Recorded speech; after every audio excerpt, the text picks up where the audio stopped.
that we are starting the new series called Entrepreneur Connect with two very outstanding entrepreneurs. This is a series that our intent is to hold twice a year, once in the fall, typically during Global Entrepreneurship Week, and then again in the spring. And today we have a panel of two members of our entrepreneurship faculty, Jeff Cigar and Professor Jeff Cigar and Professor Timothy Dunn, and they're sitting over here to my left.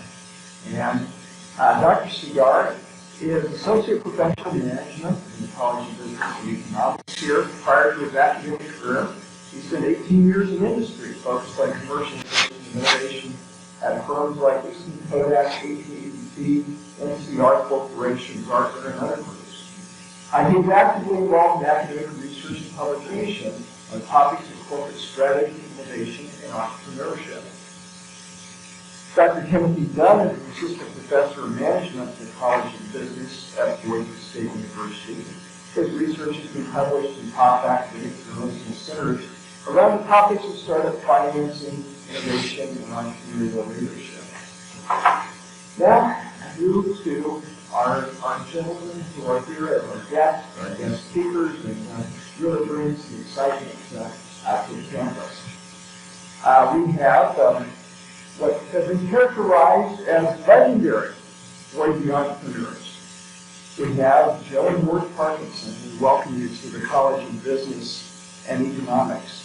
Ward and Joe are twin brothers, originally from Blackfoot, Idaho, and co-founders of the global semiconductor company Micron Technology.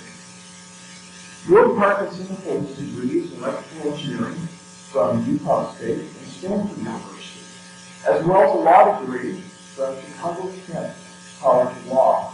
He's an inventor of numerous patents in the field of microelectronics. He's a member of the Bar of Idaho and the U.S. Patent and Trademark Office.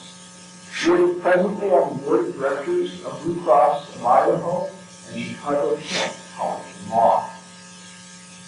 Joe Parkinson holds a bachelor's degree from Columbia College, a law degree from Tulane University, and a legal master's degree from New York University School of Law. Prior to Micron, he was a partner and co-founder of the law firm Parkinson, Boise, and King. He has since founded 8x8 Incorporated and served many years on the board of Title Financial Corporation and the board of trustees of Tulane University. He is a current member of the Tulane Law School Dean's Advisory Board and the Tulane Law Review Advisory Board. Additionally, I am pleased to announce that Joe is a new adjunct member of the college's entrepreneurship faculty and will be teaching at classes called New CEO of Your High-Tech Business. We will be handing out flyers with information on this to those of you who are interested. Corinne has these that she's passing around. But a spring class meeting Fridays at noon. And truly, a student would be like, I think, an outstanding educational opportunity. I encourage you to sign up for this class. Without further ado, join me in welcoming Ward and Joe Parkinson.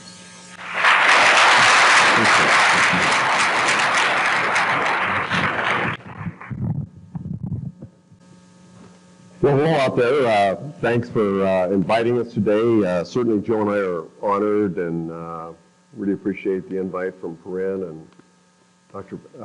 Barrister. And frankly, our being here today is a reflection on the efforts of so many who made Micron a success. Some of them are in the audience here. I saw Terry Bowman here up front, Kevin Dusman, Lori Anderson, and many others here. Thank you. And of course, I want to acknowledge my wife and grandkids are here also today. I've got a few topics I'm going to cover briefly, just hopefully as lead-ins to the questions. We hope you'll have plenty of questions, and if you want to follow up with us, I can tell you that Corinne has our contact information, and people want to assume we're busy. We're really not. We're happy to give back and help as many people did for us. I can tell you there's value to being all in, despite what Joe's going to tell you today. I never doubted Joe was all in. It was well reflected in his actions, if it's not his words today. He was my succession plan and did a better job of running Micron than I did. Joe did join Micron to escape free legal services for life that he thought he owed me after I gave him $500 to fix his car when he was broke. I'm sure many of you are here want to know, how did we fund this move? So I'm going to start with that subject, and then we'll get into even more important items than that. I can tell you it took some hip boots. I've never really told this story publicly, but at a breakfast with our college buddy, Ron Yonke mentioned Alan Noble had a design problem on his sprinkler system that had been built at Yonke's machine shop. Jim said some of the engineers had moved to Boise and started a company and would help. We changed the whirligig that hooked up to the center pipeline over to a bear paw, which Ron rebuilt. It still got stuck in gullies, and basically that's what you use these systems for, is when the ground's uneven. I noticed the old circle approach angled backwards, so I similarly curved our segments, which fixed it. It only took a few pleasant hours working with these folks, so I did not bill Alan and lost contact. About a year later, Alan called me. This is what I call crunch time. He asked me to meet him at the airport with my hip boots. He had installed a system at Bakersfield. I asked how much time until the crops burned up. He thought maybe 48 hours. There I found everyone sunburned next to some big wheels and lots of mud. I asked where the installer was. They said he was on the far side of the field, mad. I walked over and recognized him. We had chased the same girl in high school, and I lost. He looks up in surprise as I said, let's get a beer and talk about this. I had learned in corporate troubleshooting that those doing the work know what to do if you can just draw them out, usually after getting them relaxed. And sure enough, we fixed it. The investment. A few months later, our customer, really in effect the only customer, was acquired, and we were fired. I called Alan, who suggested lunch. He brought Ron Yonke and Tom Nicholson. I explained that we had been fired and needed $300,000 to do our own design. Alan says, I am in. Joe asked if he wanted to hear the deal first. And Alan says no, because he thought he'd treat us well. After a year, we needed more R&D money, and it started to build a plant. Simplots provided those funds. Fortunately, Joe had a strong legal and financial background that served us well. Along the way, we visited the head of MOSTEC, where I had previously worked. He said it would take 3 times our planned $7 million investment. He was right, all raised in Idaho until we were profitable. Then we reached outside to more normal channels, a bridge fund, Prudential, and an IPO after 6 years. Joe and I grew up in a small town, Blackfoot, with the best of times and good education. Our parents were supportive and both believed in education. Our mother was educated in 8th grade, one-room schoolhouse in Mountain City and became a teacher. Our father was effectively orphaned and raised successfully by 2 sisters, the second in Blackfoot, where he was school president. One term away from graduating college and wanting to go to law school, he left the war and returned to gradually buy a one-man insurance agency where he worked hard and always supported our mother, who had MS. I continued to enjoy school and participate. Joe and I did everything together, often competed. We worked during high school, but played church ball in the evening. Joe walked on and made the college team despite having polio as a child. We got good grades and won science fair and state debate, so full scholarships to Columbia.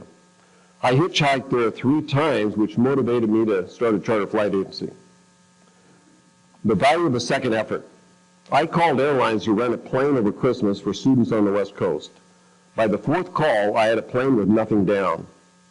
Passengers paid in advance, a good formula for self-financing, like McDonald's or Albertsons. I tried taking it national and failed, then resumed school at Utah State, where I worked as a fireman and graduated in AA. Doing what others don't want to do. After a terrible head-on with a drunk driver on my drive to my first job, I was soon considered a health risk and shuttled out of R&D to a dying project. The team went from 45 to 2, me and a salty marine marketing guy. My boss came up with a good idea, and I engineered it with a thrill. Sales shot up, and the company asked me to stay on the project in exchange for them putting me through Stanford. Here's where I made a good experience at Stanford. I took a minimum of EE. I asked around and found the popular professors in each field and asked to take their most advanced class with the understanding that I would get a B. 2 professors thought about it, but all approved. I did not master the material, but I had a fabulous experience and learned to recognize an issue in other fields. The wrong startup. The fellow from Utah State that got me my first job was asked by Intel to join. He refused, so they funded him into their first startup, making camera chips. He asked me to join, which I did after finishing Stanford. Great idea at a great company, Intel, but never that important to him. I left to again work for the fellow at Fairchild. As Micron folks later said, nothing is more motivating than working at a company that you like and helping it to narrowly escape failure. Most of the time I was running Micron, we narrowly averted failure. There was no chance of failure at Intel by the time I got there. Hiring. Just before Micron, I joined MOSTEC to transition into the newer transistor technology. In my first week, my talented manager asked me to work through a set of files while he was on vacation. One of the notes said, "Hire this guy." Oops. 2 weeks later, all my teammates and boss trooped in angry. I asked them to give me a day. I said, not this fellow's fault, so let's make a special effort to assist him. All of us. He was quickly very successful. A year later, when my boss left to start a company, I was the first he asked. At Motorola, 2 were honored with me at a national sales conference for delivering the chip they wanted. While there, one was insulted and asked to leave. We all left to make our own party. Worked out well. No surprise, those 2 were the early ones to join Micron. I recommend you hire people you've worked with. You can interview 50 hours, but know what you're looking at if you just work with them, just even for an hour. Our rule at Micron, only offer after 5 people from different fields approved, and we promoted those that others want to work for. Steve Appleton got the most out of that. This allowed him to start on the line and move up rapidly. Luck is important. After we got the plant running and sales, we hit a downturn and started losing money again. The board unanimously voted to shut down. The next day, a banker called who Joe and I had periodically met with. Unsuccessfully, I might add. He learned we were shutting down and asked me to bring Joe down for another meeting. He loaned us each $100,000 per month personally to keep Micron going. The investors matched us, and it only took another 2 months. We got nothing except the chance to keep going. I still like to say to Gene Tile, how did you think we would pay that back? He smiles. I think his son may be here, Mark Heil, another great guy. Choices. I sincerely believe I would have done just as well financially at the great companies I work for. You can too. Starting or joining a startup should be as a preference, not for money. I was 5 years working as an engineer before I made more money selling tires in West Yellowstone, and I really like to sell tires. But I liked engineering more, so I hung in there. Always keep your marriage and family, the most important, because nothing is worth losing them. And make the effort with your friends no matter how busy you are. I'm kind of proud. I still talk to my college roommate once a month, and just before coming down here, I took a good friend home from the hospital. I can tell you, it's all been good. Thank you for having me here today.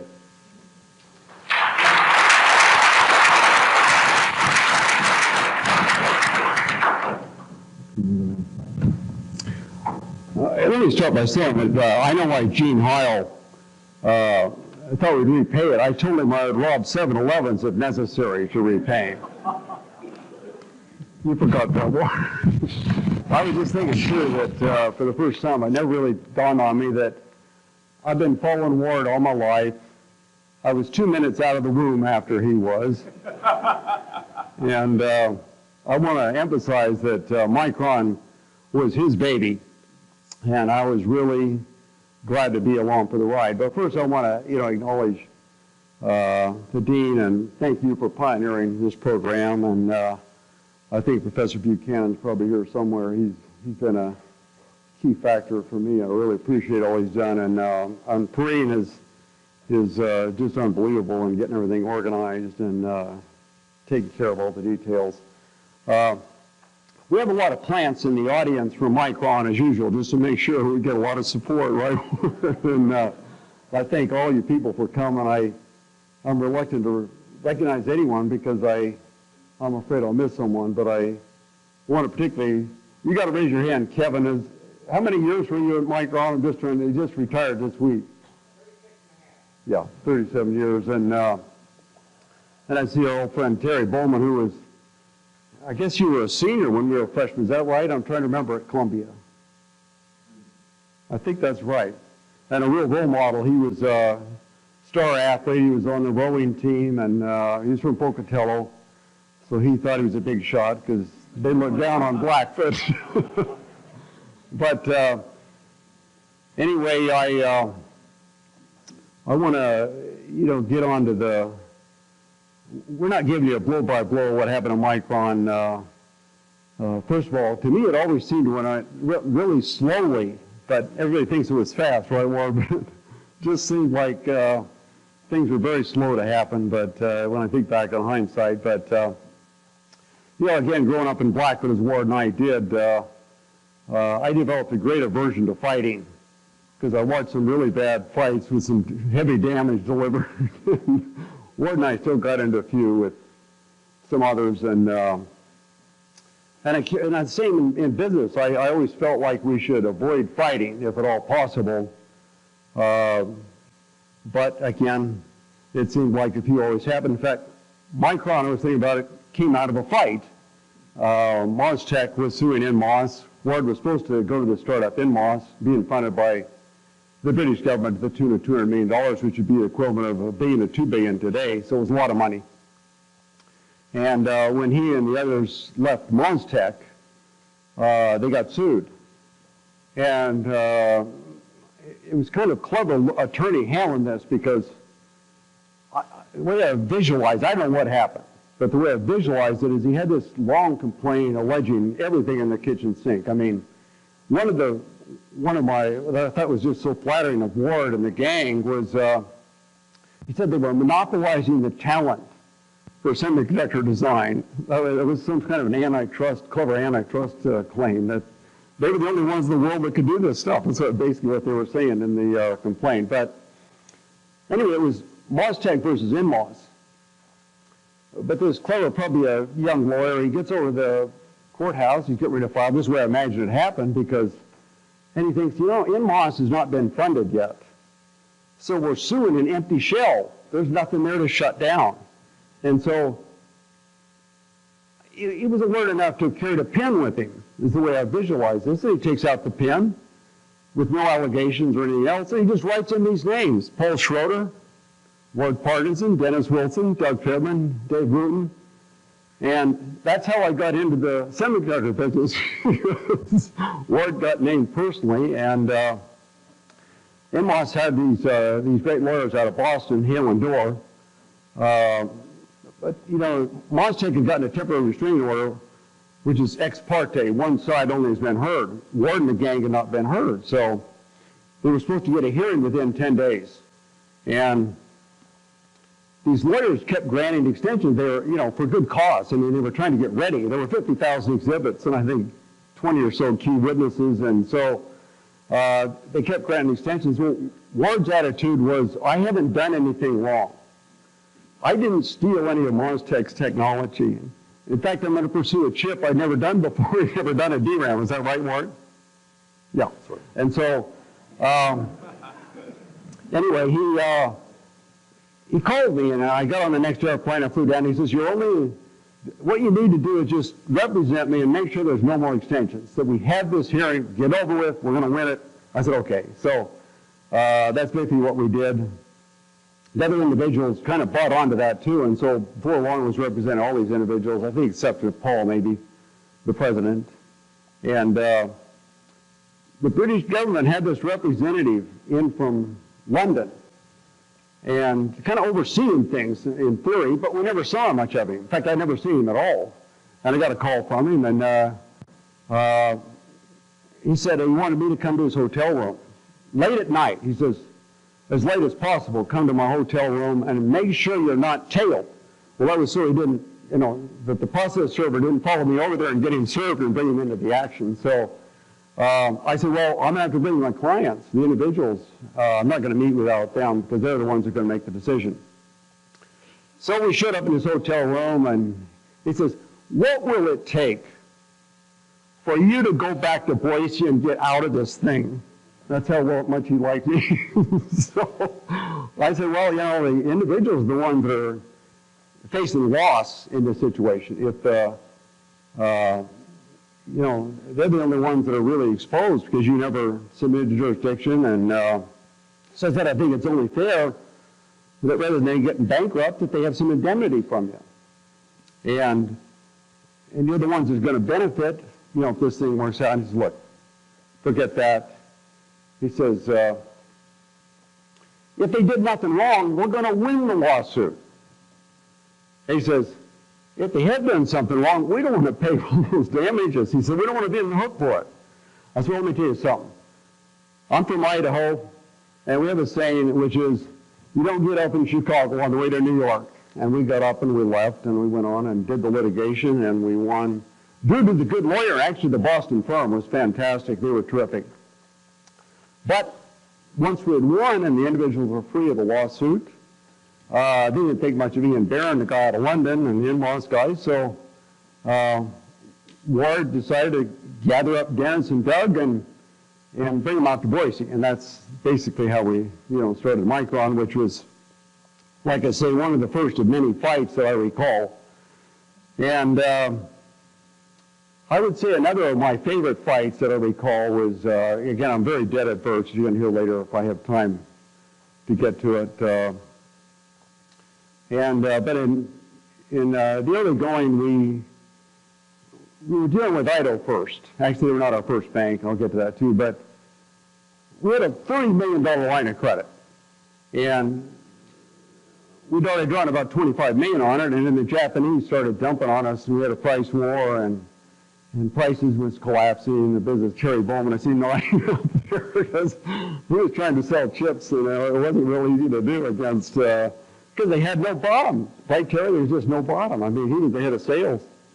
And so, anyway, we raised some money, anyway, by some miracle through assistance of Montgomery Securities, and we paid off the $25 million. So we had the $30 million line of credit. They couldn't cancel for a year. It was evergreen. And we were supposed to have 5 years to repair whatever. And we always figured before the year was up, we'd just draw down the whole $30 million and we'd have some resources. Well, the bank informed us now that they've got their money and they're paid off, they're not going to make any more loans to us. We said, you can't do it. We have an agreement. No, it could sink the bank. So here we are in the worst moment. No resource, basically. So they had a nice slogan that they advertised, which is, bring your dreams to Idaho first. So we had done that, obviously. So one night we had some nice Micron business cards. Jerry had one at the time, too. And I, had my name and CEO title. And then at the bottom, where we would normally put the slogan, I put, we took our dreams Idaho first, and they turned them into nightmares. And I handed these cards all over the Art Club and everywhere I could in Boise just to let them know what we thought of Idaho first. And Dan Nelson and Bobby Lane and all the rest of them that Chuck Forsythe pulled the plug on us and thought they were very smart doing that. Well, we later recovered substantial damages, but by the time we got the damages, it was too late to help us, so we just had to struggle through with what little we had. As I get to later, it sure helped not to have the debt, I will say that, when we went into that tough time. There were a few other fights, too, that I recall I'm fond of. One of them was again this dumping that the Japanese were doing, which was below their cost of production. We could do that because we're a U.S. company. But if you're a foreign company, we learned that you're not allowed to sell below cost. And so I went back to Washington, D.C., and I talked to some of these bureaucrats that everybody makes fun of, and I can just say that these were the most well-intended, highly intelligent. They had all the data, extremely helpful to me, extremely helpful. Told me how to file an anti-dumping action. And then we got help from our senators, McClure and Sims at the time, who persuaded President Ronald Reagan, to impose $300 million after we went through a hearing. We had a trial back there, and we won that. It was up to him whether to impose the penalty or not. He imposed $300 million in penalties, so prices then went skyward for the DRAMs as Cherry. And so we managed to muddle through barely, I would say, with the help of our friends. We had a patent litigation with Hyundai, but I'm going to skip that over. I don't think we got time to complete it, but I think I'm going to move on to my other favorite, which was actually Texas Instruments. And they're kind of one of the dominant players in the DRAM market that we were in. And they had thousands of patents. We had next to nothing. Ward didn't really believe in filing a patent unless you really invented something. Is that right? Preferably big. He thought it should be big. And so we were naked. We're virtually naked. And here they are. They're coming out with thousands of patents. And so the only question is what they were going to have us pay. And, of course, we paid probably the highest royalty in history. I think we were paying 7%. And they figured they'd collect some money from us. And then the weight of that, like we're in the horse races, they put heavier weight on faster horses. And they figured that then we'd just quit because we wouldn't be able to pack that weight. Well, they didn't figure on the strength of Ward's and the gang's technology. And we did just fine. In fact, we basically destroyed them eventually and took over their whole DRAM business. Micron acquired. One of the proudest moments, I would say, in history is when Micron took over the Texas Instruments DRAM business. So they actually had given us a lease on life. They could have shut us down. They chose not to do that in a very arrogant fashion when I think back on it, the way they treated us as well. And I always say when you're in a fight, you got the guy down, you destroy him, you don't let him back up. And that was a mistake that Texas Instrument made. The next one was Intel, and in this case, Robert Noyce was first of all, he was the inventor of the semiconductor, along with, there was another claim for Cody who was in Texas Instruments, but Noyce was certainly neck and neck as being the first. And not only that, they invented the DRAM, the dynamic random access memory. And so, they had a claim to fame, and they had, again, probably more patents than Texas Instruments had. But Noyce had heard about what we were doing and couldn't understand how Ward could, these guys came up with a chip that was much smaller than what Intel had. So they sent a team of engineers out, again, under the cloud of darkness, secret, didn't really think that they were, apprehensive about what this little tiny Micron was doing. And they took a back report to Robert Noyce, who was the chairman of the board, and certainly he's the head of the whole industry, really. He's head of the Semiconductor Industry Association at that time, too. So Noyce called me, and he said, we're going to get out of the DRAM business. We just don't think we can make it the way you guys are making it, but we'd still like to sell DRAMs, and we'll just put the Intel logo on your DRAM, which, what a honor that was. In addition, they were making motherboards to get a bigger revenue from the microprocessor. So to get the microprocessors, you had to buy the motherboard, the guts of the computer, and they started populating that with Micron memory, so we got a great customer out of it. We did pay them some money, nothing like we paid Texas Instruments. And I would say that was a fight avoided, I think quite creatively, and a wonderful outcome for Micron. The next one, always were warm-ups for them. The granddaddy of them all was, of course, IBM. And IBM thinks they invented everything, which they probably did. Back at that time, they seemed like they had. They certainly thought they had. And so, we got a call from them, and when they said they wanted to meet, we always knew what that meant. They were going to sue us. And so we said, okay, what do you want to meet? Well, they wanted us to meet back there, of course, at their headquarters in Armonk. So Jim Garrett, who was our president, and I flew back, and I remember driving up to the headquarters. We thought we were at a golf course. I mean, the thing was like, this is an enormous park and spread, and there were deer grazing in the, on the lawn, and abundant birds, and it was just such a idyllic scene. And we're thinking, how can this predatory, ugly giant coming after us be, here where they are? We went and met with them, and the officers were there, and they were going for a quick kill. We were easy prey, and they just said, look, you're going to have to pay us tens of millions. I think it's confidential so I'm not going to disclose the exact number. It was a big number, very big.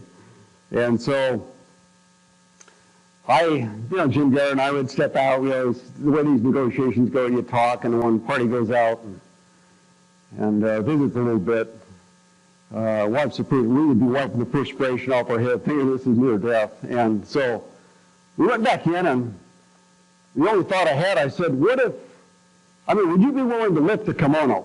You might wonder where I got that. It was from dealing all with these Japanese people. It meant, will you show us what you have, and we'll show you what we have? We'll just kind of exchange technology as part of this deal. And to our utter amazement, they said yes. And among the technologies, many technologies that we got, one of them was for kind of polishing the wafers. We put layers on it, circuits on it, and so it was smoother. It doesn't sound like real rocket science, but it was. And with the result that we could put a lot more layers on smoother than anyone else was doing. And it was a trade secret. It was secret.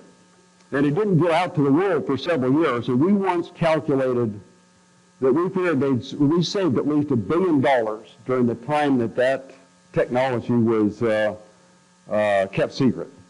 Now that's an even better way to avoid a fight in my mind when I think of the outcome of that one. So I'd say the basic message I have on fighting is that at all costs try to avoid it. If you have to fight to the death, and try to find a creative solution, where there's a beneficial outcome, if there's anything that we learned, and explore every possibility, and that's kind of what we did. Well, I have a little time to get on to my next gear of, first we're talking about fight aversion, now I'm on to debt aversion, which is one of my obsessions, I would say, throughout my life. Father put that in us, I can say. He came from a background where his dad had gone bankrupt. They were enormous sheep farmers, but the bankruptcy, that's all we ever talked about. And I know growing up, we just didn't do debt. And we'd buy the dining room table, then we'd buy a chair, and then we'd buy another chair. It was all one at a time, and he pretty well drummed that into us on the debt. And so about all I can say is that I equate debt with death. Debt with death. And I think it's to be avoided to that extent. We did have some debt, including that idle first, which is, again, one of the worst experiences we ever had because of the debt, and when I think back on it, because we tried to rely on it. And so I'd say that, above all else, you need to pay the debt off as soon as possible and stay out of debt. I even also relate back to the dumping action that we survived. And even though we survived without the resource of that $30 million line of credit, among other things that we did, one day we laid off half the company. And we just cut every cost imaginable. I mean, because that's the only way that we could survive. Chips went down to 25 cents, I think, is the rock Terry's born. That's my memory. Jim Garrett wanted to get a bomber and fly over Japan and just dump a bunch of our product over the city somewhere as a retaliation, but we didn't do that. So if we had, we could cut these other costs. I always say the one cost you cannot cut is the debt. No matter how bad things get, the bank doesn't come in and say, you guys are not doing great, we're going to cut the debt in half today for you. They don't do that. They say, actually, we're going to just pay it quicker rather than slower. That's the reaction. So, that would be my main advice, is to get rid of the debt if at all possible. I believe we're going to start a company too. Another way to minimize the debt is keep your day job. And that's what Ward says that I was not all in. I can say that I was all in. I can say I wasn't nearly as in as Ward was because during the 6 years until we went public, I had this law firm. It was my day job. And it wasn't affected, by what we were doing. And so that Ward and I were trying to pour everything we had into the company like everybody else was. And but I just figured, if Micron went under, I had the law firm. Even went bankrupt, the law firm wasn't I didn't think it would collapse. I would have a fallback. I actually thought Ward did in a sense because given his background, he could work for another semiconductor company or teach even if somebody like Mark would hire him. And I think he'd be good at that. So I just think if you keep the day job, get the business going, see how it's going, and if it's not going, keep the day job and shut down the business, and I think you're a lot better off if you can pull that off. Okay, my next suggestion is, which is somewhat related to the debt. For me, it was related to the debt, which is take profits early. And, I had a stock that I got to Micron, and just before we were going public, I took some of that stock. Actually, this gentleman came to me at the Air Club. I'm there having a drink at the Air Club one night, and these two brothers came up to me, and they said, "We have a property we want to sell to you, and we'll just take your Micron stock for it." And I said, "Well, where's the property?" I didn't even know where they were, first of all, but and it turned out to be a 6.5-acre estate overlooking the state capitol building. And so I gave them some Micron stock, slightly below what the subsequent IPO price was, and I got the property and figured I'd have something to show for the efforts and what Ward and I had put into this thing if kind of all else failed. And I lived in that house for 33 years. I sold it earlier this year. My boys are finally all gone to college and graduating, and I thank Micron and Ward for that because it was a great place, and we went public in time to to help us out. But I'll say too, and this is in the debt angle of that, I had a house up in Warm Springs Mesa, which I then sold to Tom Trent, one of our engineers, and paid that mortgage off, had some extra cash, paid off the rest of the debt we had, and with the result when we went public, I basically was debt-free, and I've tried to stay that way ever since. So that's how I feel about it, and that's what I would pass on to you. I've been thinking too, that in terms of training, that I feel, just like risk, the debt risk, there's some sort of thrill, to building a business with your credit card or borrowing from your parents, or I hear all these stories, which I'm very skeptical of. And a lot of people think, you're going to get a great business going because you have this training. Then I look at people like Jack Simplot, who made it through the 8th grade, and due to conflict with his father, he was out on his own at an early age, learning to farm.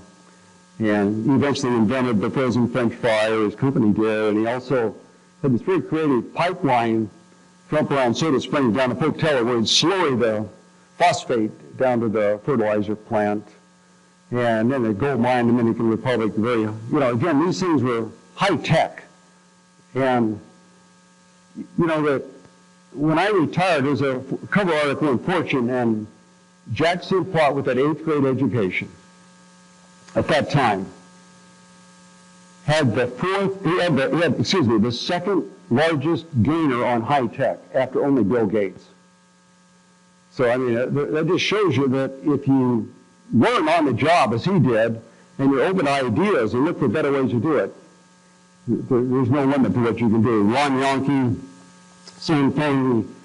His dad died as he was, was dying as he was getting out of high school so he could go to college. So he took over the machine shop. Very creative, again. You know, that first building was chilled up concrete that he and Jim Nelson and Ron Van Acker had. And he did all this equipment for the mining industry. He then branched out into timber and used the sawdust for power generation, if you can believe it. And again, just a brilliant guy, high school education, more than Simplot had. Maybe that's why he didn't go as far, I don't know. But anyway, then there's, the guy the most educated of all, Alan Noble, who I think got 2 semesters at BSU. I'm not sure of it. Because I know he goes to a lot of football games and claims to be an alum, so I think he went, but I was never real certain about it. So, but he did the high lift projects out of the Snake River. And as Ward described, you know, you fly over, you know, and he had all this land, tens of thousands of acres of very, very valuable land. He told me once he had hand lines. Ward's a world-class expert on hand lines. In high school, he moved hand lines and got in very good shape doing it. But Alan told me he could connect pipe, all the pipe he had, and it would reach from Boise to San Diego. And he moved that pipe twice a day. That's a lot of labor. So, you know, you look at pivots, you fly over the pivots, and, you know, there's always these dry spots on the 4 corners. That was not the biggest problem. Alan Noble is the one that did the math for me. He says, you know, in a circle, in the outer 1/3 of the diameter is 2/3 of the circle. And he says it's also going much faster as you get further out there to, you know, this thing going around. And he said, so you have to filter a lot of water in that outer part in order to get much irrigation, with the result that it compacts the soil. And so he said that's a non-starter for him. In particular, there's no we had no rain, you know, here in, you know, a dry, arid climate that we have here in southwestern Idaho. So he invented the linear sprinkler with Ward's help and a few of the other geniuses at Micron. And then I started suing everyone. It was fun to be on the attack side in that case. And all I can say is he then licensed up Valmont, Lindsay, and Sargent, which were the 3 majors. And to his credit, with the education he had. And again, I also say to comment, I mean, these people had great math minds. If there was anything I noticed, I see Fred Thompson back there, who was always a great role model for me, and he has about the best math mind I ever saw. That made him a great businessman, aside from the other wonderful principles he taught me. And I remember Simplot could do the math in his mind. You know, when we talk about number of chips on the wafer and stuff like that, he could instantly do all these calculations, even late in life. So this guy had you know, all this corn pollen, and, you know, you'd see him on the TV, and, you know, we're going to have him hunting for holes and all these comments like that. But deep down in there, he was successful because of that math mind that he had trained at perfection. We've got one last comment, and that is, we'll encounter, you know, troubles in our business. And what I discovered at Micron, you know, if we had an underperforming group, and we kind of divided groups into 20 people or less, then I discovered that I could meet one-on-one with each person in the group, privately in my office. And I would ask them, I'd tell them kind of, I mean, your performance is not up to what we would expect. And who do you like in your group? Who don't you like? Do you have any suggestions for improving things? And I discovered that's all you need in a business. They'll tell you how to run it. You don't have to figure much out. The employees will tell you what to do if you will just listen. And usually I'd replace the leader with someone they preferred. I thought I'd picked the perfect leader. It was very humbling because I discovered how they look from top down is a lot different than how they look from bottom up. And if I went with their choice, it might not have been my choice. They discovered even if they weren't the greatest, they made them great because they were their choice and they wanted them to be winners. And that's what worked for us. When I retired from Micron and went back to ranching, I always say when all else fails, I go back to ranching. And I was bored after about 6 months. So I went down to 8x8. And when I got down to 8x8 in Santa Clara, I thought I was in Mecca, you know, for high tech. And it was. Brilliant people. So, but the company was struggling, or they wouldn't have brought in a new CEO.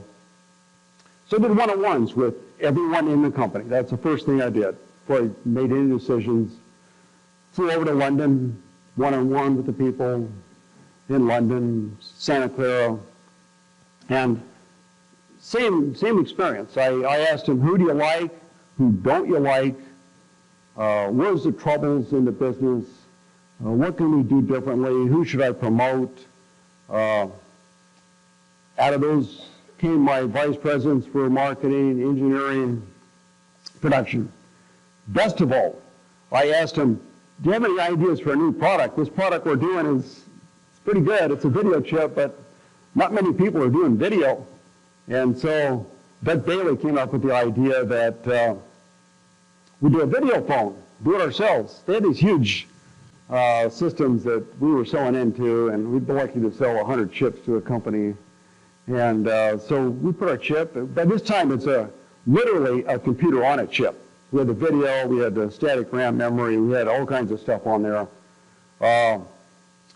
Practically standalone, and then we had a little screen on it, and it was a regular phone as well, and it was just plugged into the landline.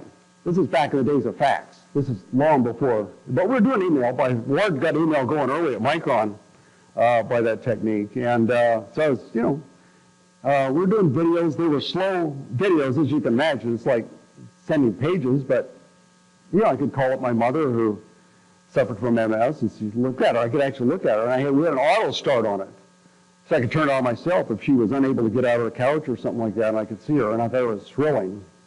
And so those one-on-ones, in my mind, led to that because of the Doug Bailey idea, and we took that product and ran with it, and that's how we got 8x8 public. And with that, I want to thank you for putting up this presentation. I was telling Perrine that I think this is the first recorded speech that Ward has ever done. And I'm glad we got it. And thank you all for listening.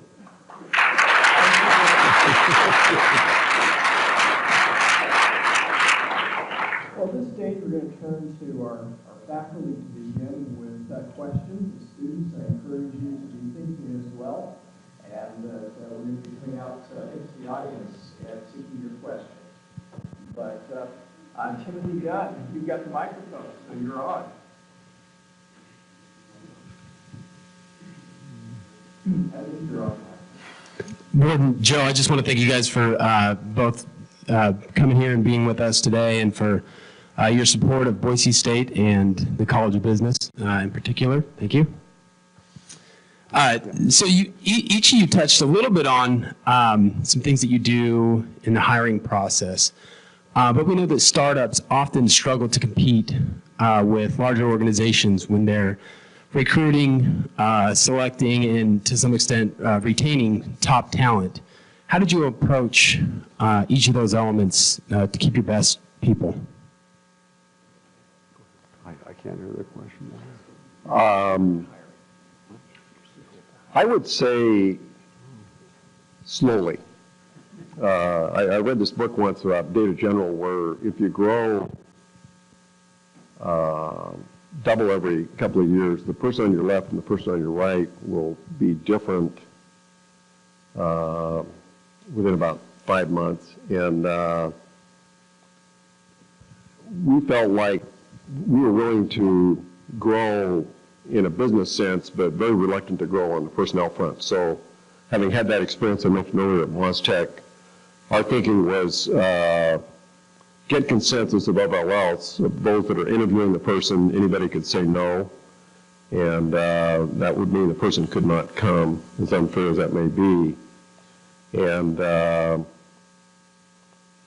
later, people were busy, and so I changed the rule to be, if you put down yes for this chemist that you're interviewing as an accountant, you're willing to retrain that person, take them in your group. And that resulted in a lot of resistance, and I said, that's fine. You know, maybe someday you'll meet a person, slow boat to China, that you'd like to go with, and feel good about retraining, and let's wait and put down a lot of no's until you get to that person. So I would say our emphasis was on getting people that we thought would be a good fit, and we did everything we could to have the other person see what we were. And we encouraged them to look at that as a fit for them as well. And so again, it was a system, and when I was phasing out, Joe mentioned he was spending most of his time running this system, and I said, well, maybe there's a video or you can correlate to the ones that are setting ones that you don't approve of, and because he and I like to do the last interview. And after a couple of months, he said, the heck with it, you know, we get the good people, we got the good company. So again, I think if you get good people, you're on the right track. Do whatever you think works for you to get the very best. Obviously, talent was extremely important at Micron, and I was thinking as Joe was talking about, you know, whatever you do, you can't get rid of debt. I would say the one thing you want to do is be sure you keep your talent. I don't know if that helps you there. Yeah, great. Thank you. Okay. Yeah, I'd like to add that I think a turning point related to Boise State. And when they fired John Kaiser, that's the worst mistake the U of I fanatics made. Because he's a former president. It was so long ago, I guess many of you don't remember him, but he was tremendous. I mean, he was so good he got fired. Because the University of Idaho people saw him as a threat. At that point, I was being told that you could not teach engineering outside of the University of Idaho. That it was a land-grant college, and it had to teach the engineering. Well, you know, I was a lawyer too, you know, and so I got to researching it, and they said it was in the Constitution. So I got researching it. I read the Constitution. I couldn't find it. It was a myth. It was an absolute myth that they've been perpetuating everybody, the legislators and everyone else. And so when Kaiser got fired, then several of us went to the governor. Governor Anders is a good, really good friend. We used to hunt together. And he said, look, and I told him, it's not in the Constitution.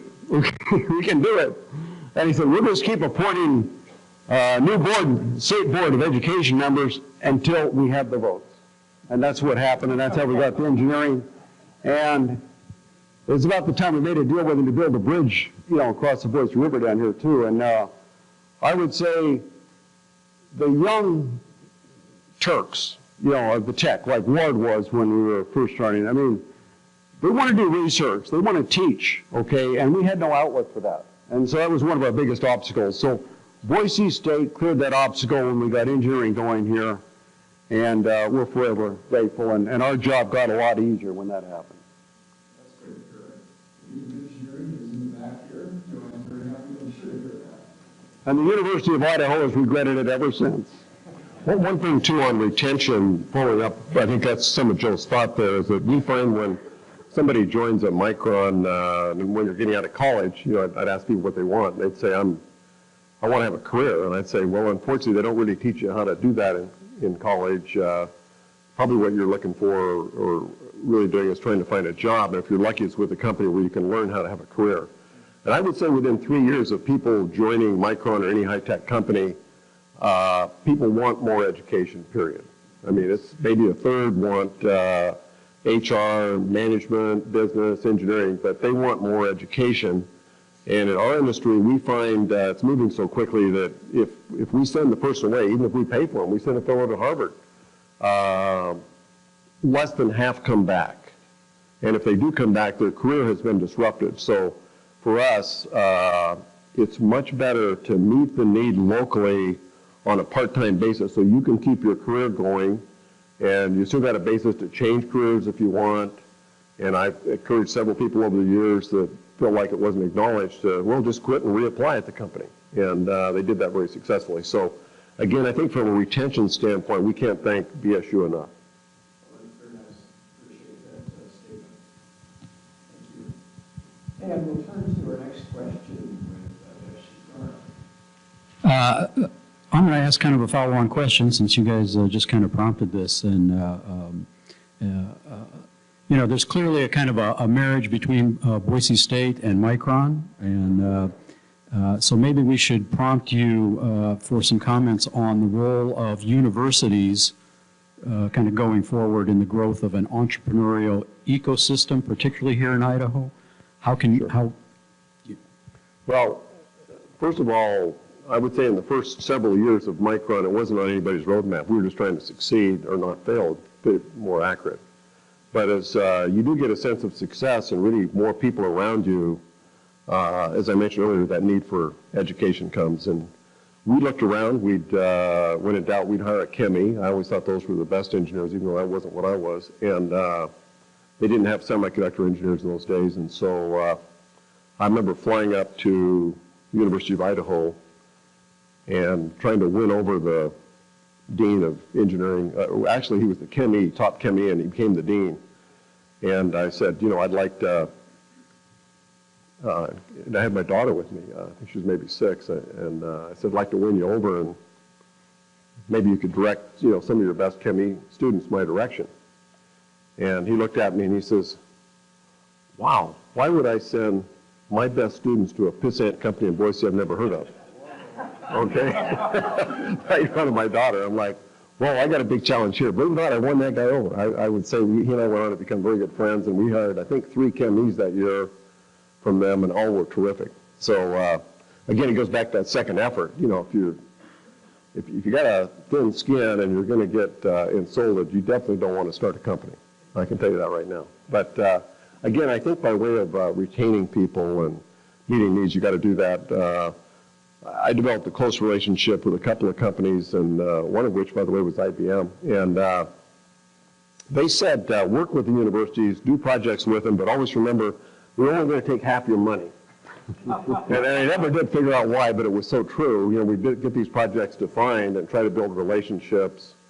And when the dust settled, we'd usually end up, they'd take about half of what we really want them to have. And again, some of it was to get the research done, some of it's to build relationships, and certainly some of it is to get directed the best students and have them feel good if they had an interest in our company. And I would say we made that effort with BSU and ISU and University of Idaho, regardless of the ups and downs of the relationship. But certainly, obviously, the relationship that really worked for us and clicked was BSU. Thanks again, BSU. Thank you. This building wouldn't exist were it not for Micron. Pardon? I said this building would not exist as a... You know, we snuck in and painted that. I don't know who paid for this. Right.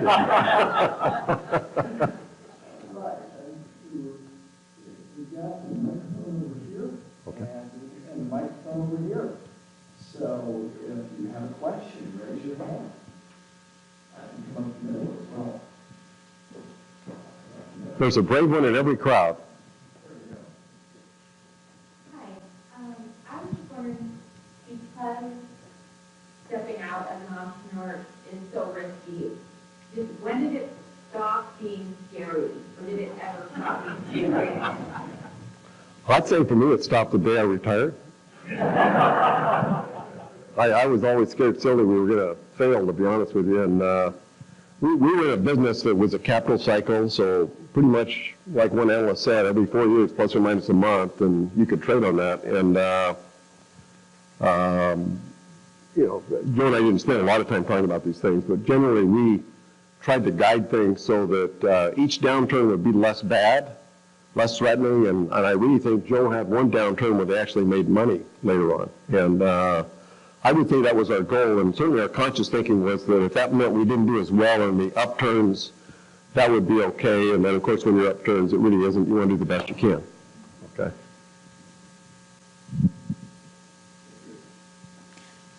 Hi. Thank you so much for taking your time to be here today. As a student, I really appreciate this opportunity. I was wondering, how much would you say of Micron's success was due to the innovative technology or the team that you developed to bring that technology to market? I'm sorry, the innovative technology, or what was the other choice? The team that you put into place. Oh, okay. She's wondering, is our success more due to the technology we developed or the team?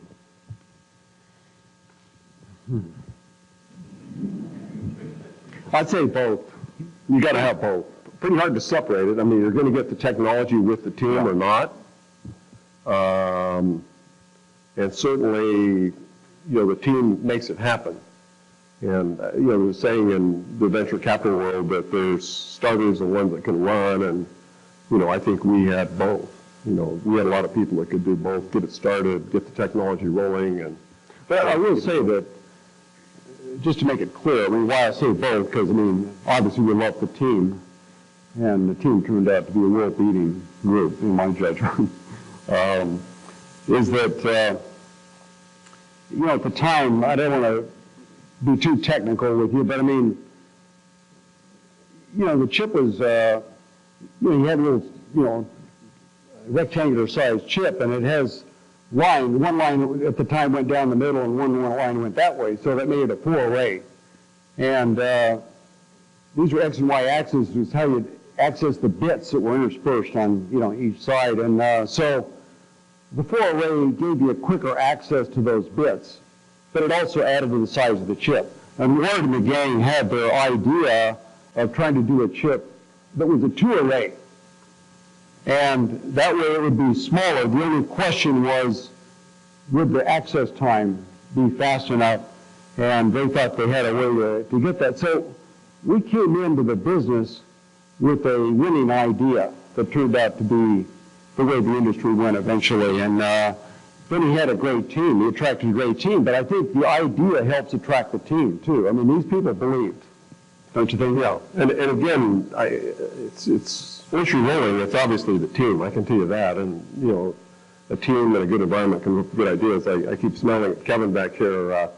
My guidance, a lot of people said, well, how do you run the company and also do technical work? And so my guideline was I would do administration as the top priority. If everything was going okay, then I'd get to do design work. And, of course, once I started running the company, everybody said I wouldn't design another chip, which I did 2 more. Each one did several million. And so that means the admin was going pretty good a lot of the times. But in the evening, I had the pleasure of going down at night, and I'd always hook up with Kevin, who's sitting in the back here, just retired last week after 35 years. And a couple more, John Ayton would wander down, oftentimes Randall, and we'd look at the problem wafers and try to figure out what was going on with those. And really, when I look back, I think those were really some of my best times at Micron, the problem solving in the evening. And after maybe 4 or 5 months of this, Kevin says, I think my opinion is better than yours. I'm sorry. And I thought about it, and I said, I'm up there doing 8 hours of administrative and other things, and I get to come down here and, get a quick look at the wafers. He's doing this 8 hours, and I said, he's right. And so I started doing a lot more listening, and we did a lot better after that, thanks to I've got to add something, too, that in terms of the team, that, there's no one, I think, in the history of mankind that worked harder than I remember Ward and Jim O'Toole and Tom Trent and Dennis Wilson, really, even at the time, and certainly Doug Pittman. And so, you can't just attribute it that maybe they were brilliant, but there was a lot of sweat equity went into this thing, and that's my recollection. Is the effort was unbelievable. Ward used to say too, maybe I shouldn't say this, but just so he could glue himself to the desk, he had to practically chain smoke. And then when he left Micron, when he walked out the door, he never had another cigarette. Is that right? Yeah. But again, I think to understand the team, there was this fellow that when we were developing the chip, a plant let us come down there and run the chip, and we got it working there. And this fellow, they wanted to kind of sanitize, so only he worked with me. I became good friends and lived in his house and got the chip working. And he was a professional water skier, and we tried 3 times to get him recruited to Micron, and I guess he knew me too well, so we had a hard time getting him there. But I finally went up to Lucky Peak and thought maybe I could rent him a slip, because the boat wasn't that close. And they said they didn't have any slips for 3 years. And I'm turning around, I said, hey, I see that public one there that you rent nightly. How much is that? And I did the math, and it's about the same as renting it all summer. So I rented that for 3 years, and the guy says, wow, you are serious. So I called up Ed, and we got Ed here, and he went on to become a president of Micron. And the first year, my goal was he's going to be a super guy if I could just get him to work to priorities. I'm going to work with him on priorities, and after a year, I'd made no progress on this at all. And meanwhile, Ed had done a great job for the company, and so I went into Ed's office one day and I said, "Hey, Ed, I apologize. I've been kind of pushing on this priority stuff, and you're doing a great job regardless." And silence. And I said, "Hey, Ed, I mean, what did you put up?" I'm just trying to say, so why did you put up with that? And he says, "Oh, I knew you'd get around to this." So again, I'm just trying to give you a sense. If you've got a great team, they don't need a lot of management. You don't want to slow them down. You really want to get them the tools and help them succeed. And that's more the attitude we tried to have at Micron. And it fit our industry. There are other industries where that would maybe not be the case.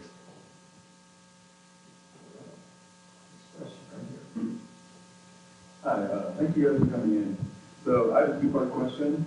So first, you guys both mentioned a lot about going all in. How do you guys define going all in? And then second, what were the factors that really motivated you that helped you realize that you should go all in on this idea and it was something that was worthwhile?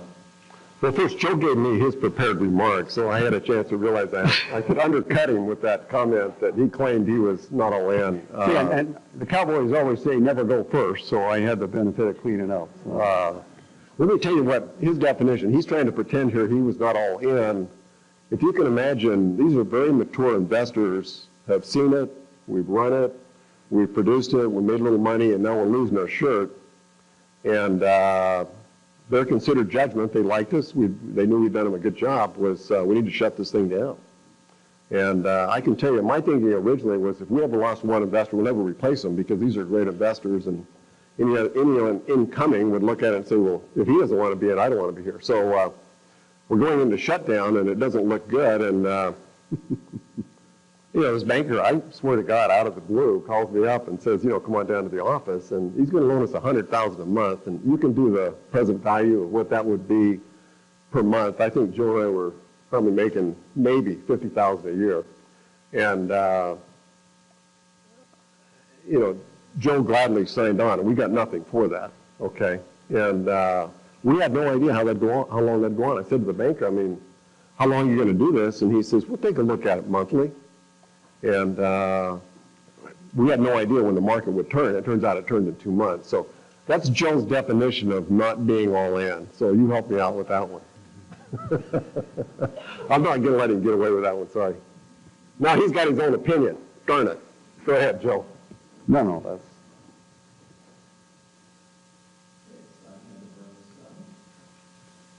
Hey, thank you for being here. I just had a question for you guys. Going all in, obviously there's going to be some failures along the way.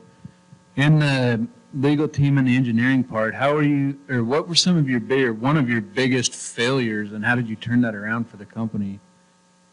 Well, we got the first chip going pretty smoothly, and I think we didn't go for as much depth as we should for the next generation. Every 4 years there's a new generation or less, and we had a thin team doing the great guys, but a thin, no bench strength doing the next one. And frankly, it struggled. And we ran out of time. And that was probably as scared as I've ever been in the company. And I came up with the idea to take the first chip we'd done and do what we call a stretch and shrink. So we just changed the design as little as possible, just stretched it in one direction, flipped it and doubled it in the other direction. Tom Trent, this fellow I mentioned, was working on it. I'm out traveling, trying to raise money to keep us going, and boy, the conversion is going rapidly to that next generation. And we knew that had to work the first time, and it almost did. It just had one contact, so half the chip worked. We knew it was going to be fine, and without even getting it all working, we converted all production over to that chip. Now, if you ask normal production companies, they'll tell you that's not what you do, but that's probably as close as we came. Does that give you a feel, though, for going all in? Okay. Well, I think we're running to the end of our time period. So I'm going to come up and provide some gifts of thanks and appreciation to our speakers. Thank you for being here today. And I think we have the top one. We have Joe. Okay, I got it. Thank you. I got it. Thank you very much. Thank you. I like the Boise State blue and orange. There's nobody we like better than Boise State. Go Broncos!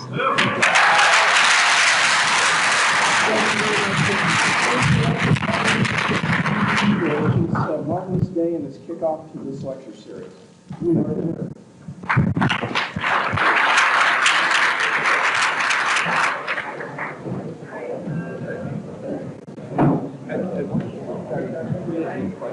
No, I'm going to grab that so I don't forget it. Yes, thank you. Thank you. That was good to see you. Awesome. And my friends in Kansas cursed me because they think we stole him from them.